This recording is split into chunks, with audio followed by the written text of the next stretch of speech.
segregation was kind of strange to me because I didn't understand why we could not ride on a bus and sit next to a white person when the white people had the black people in their homes, raising their children, feeding their babies, cleaning their houses and things like that, and yet they did not want to sit next to them on a bus. That was always, kind of confusing as we were growing up.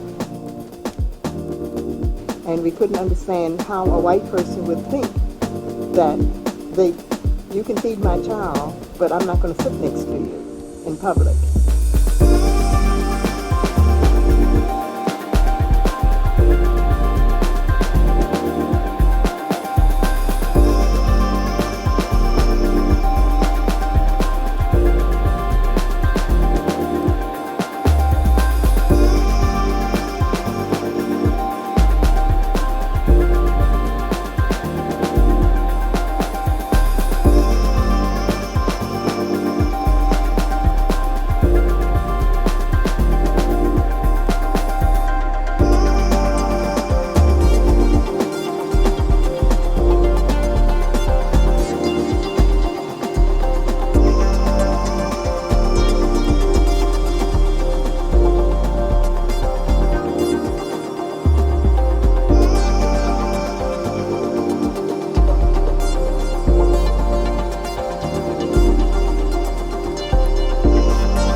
Great American in whose symbolic shadow we stand today, signed the Emancipation Proclamation.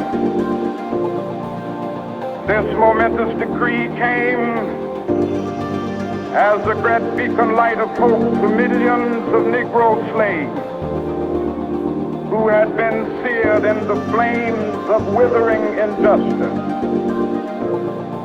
It came as a joyous daybreak to end the long night of their captivity. But 100 years later, the Negro still is not free.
The Bank of Justice is bankrupt.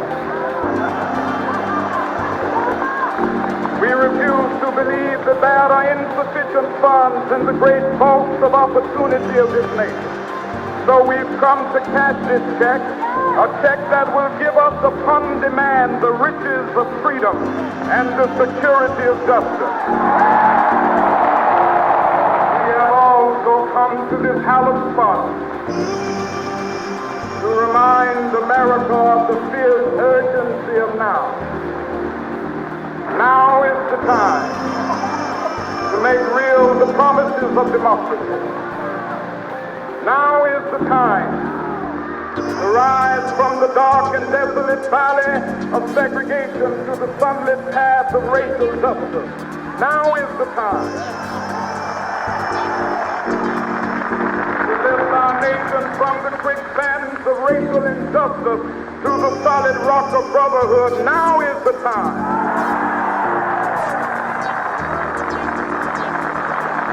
There are those who are asking the devotees of civil rights, when will you be satisfied? In your opinion, what do you see the civil rights movement as? Like, what was the purpose, and what do you think the dream, which was established years ago, which we're still trying to establish today, what do you think it was? I think his dream was focused on equal rights for all people.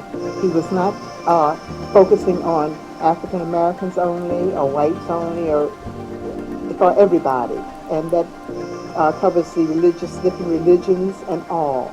He was a man that fought for peace, and he did it through nonviolence. He preached nonviolence, and I think that's where people sort of lose sight on things. They want to fight create a lot of confusion and so forth. Now, even though he fought for nonviolence and was focused on nonviolence, violence seemed to have followed him in different places that he went, because there were always this outside faction who wanted to do things another way.